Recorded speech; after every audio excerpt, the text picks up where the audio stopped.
হয় এমপিও করেন, হয় গুলি করেন। আর তাই নয় 2000 সাল থেকে মন্ত্রণালয় আমি আমি 4টা মন্ত্রী 5টা মন্ত্রী দেখছি, 5টা। মহসিন স্যার থেকে শুরু করে, মহসিন স্যার, আপনার আপনার মানকিন প্রমোদ, আপনার নুরুজ্জামান, আপনার আপনার আপনার রাশেদ খান মেনন স্যার, লাস্টে দীপমণি বিভিন্নভাবে আমার সাথে নাটক করেছে। মন্ত্রণালয় ঢুকতে গেলে, আমি সাধারণ মানুষ মন্ত্রণালয় ঢুকতে গেলে, গেট পাস নিতে গেলে আমাকে কি করতে হয়? বিভিন্ন লোকের টাকা দিতে হয়, টাকা, সেই টাকা দিতে দিতে আমি নিঃস্ব হয়ে গেছি।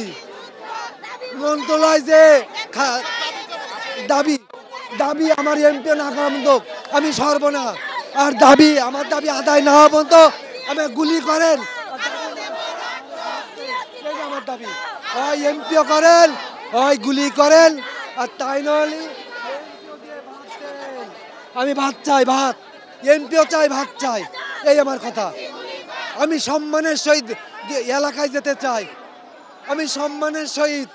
আমি মাস্টারের ছেলে, আমি সামাদ মাস্টারের ছেলে, আমি অসম্মানে কেন যাব? আমি শেখ তাজুল ইসলাম, দরগাপুর প্রতিবন্ধী বিদ্যালয়, আশাসনী সাতক্ষীরা। আমি 2000 সালে যোগদান করি এবং আমি নিজে স্কুলটা পরিচালনা করি।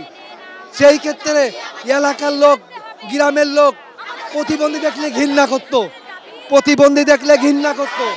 আমি যখন প্রতিবন্ধীদের নিয়ে স্কুল করলাম, এলাকার লোক আমাকে তিরস্কার করে, আমাকে বিভিন্নভাবে অপমান করে।